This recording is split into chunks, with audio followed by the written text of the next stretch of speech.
पडली। या बैठकीतून पुन्हा एकदा शरद पवारांना लक्ष्य करण्यात आले।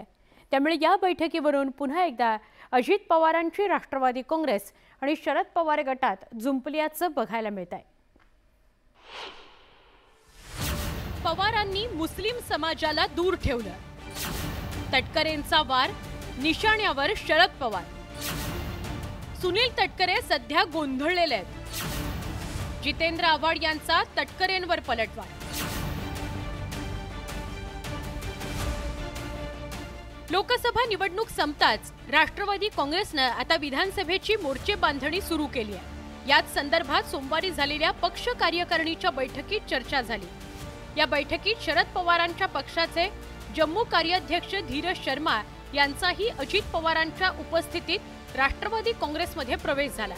धीरजभाई शर्मा यांच्याबरोबर अनेक मान्यवर या ठिकाणी पक्षप्रवेश करत आहेत। धीरज शर्मांचे पक्षात स्वागत करतानाच राष्ट्रवादी काँग्रेसचे प्रदेशाध्यक्ष असलेल्या सुनील तटकरेंनी शरद पवारांनी मुस्लिम समाजाला दूर ठेवलं, तसंच या निवडणुकीत समाजात दुरावा निर्माण केल्याचा गंभीर आरोप केला।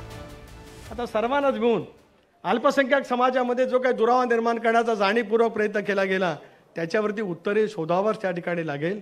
आणि मी माझ्या मतदारसंघामध्ये दुर्दैवाने दादा त्या ठिकाणी अनुभवलं, काही नेते दिवसभर थांबले, 3-3, 4-4 तास बैठका झाल्या।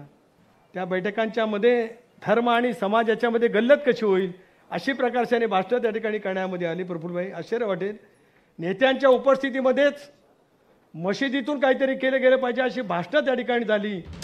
सुनील तटकरेंनी थेटपणे पवारांना लक्ष्य केल्यानं पवारांच्या राष्ट्रवादी काँग्रेसनेही पलटवार केला।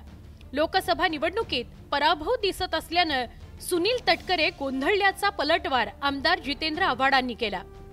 सुनील तटकरे हे कदाचित गोंधळलेले दिसत आहेत। शरद पवारांची ती दूरदृष्टी होती आणि म्हणूनच 2004, 2009 आणि 2014 मध्ये आपले मंत्री हे वेगवेगळ्या महत्त्वाच्या खात्यांमध्ये होते आणि सगळी महत्त्वाची खाती ही राष्ट्रवादीकडे होती।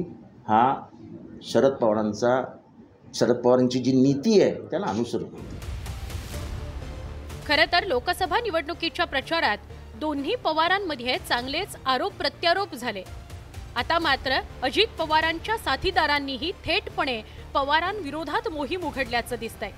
त्यामुळे येत्या काळात हा संघर्ष आणखी तीव्र होण्याची शक्यता आहे। Bureau report, news 18 Lokmat.